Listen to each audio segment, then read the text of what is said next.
स्वतंत्र भारताच्या इतिहासात पहिल्यांदाच लोकसभा अध्यक्षपदासाठी निवडणूक होणार आहे।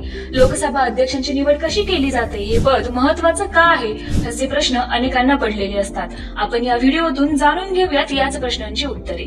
17व्या लोकसभेचे अध्यक्ष होते भाजपचे खासदार ओम बिर्ला, पण या आधीच्या लोकसभा अध्यक्षांचा कार्यकाळ हा नवीन लोकसभेच्या पहिल्या सत्रापूर्वीपर्यंतचा असतो। म्हणूनच मग 18व्या लोकसभेचे कामकाज सुरू होताना सगळ्यात आधी प्रोटेम स्पीकर म्हणजेच हंगामी अध्यक्षाची निवड केली जाते।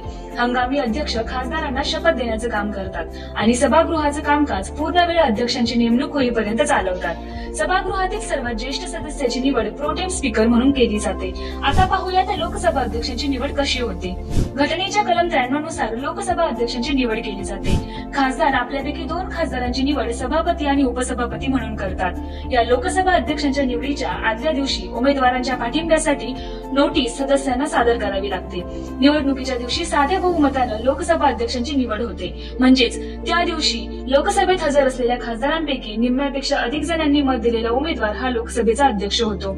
याशिवाय लोकसभेचे अध्यक्षपद भूषवण्यासाठी इतर कोणतीही अट वा पात्रता पूर्ण करावी लागत नाही, पण अध्यक्ष असणाऱ्या व्यक्तीला सभागृहाचे कामकाज, त्याविषयीचे नियम, देशाची घटना, कायद्याचे ज्ञान असणं महत्वाचं असतं। लोकसभा अध्यक्षपदाबद्दलची ही माहिती तुम्हाला कशी वाटली, आम्हाला कमेंट करून नक्की कळवा। अशाच माहितीपूर्ण व्हिडिओसाठी पॉलिटिकल वजीरला सबस्क्राईब करा।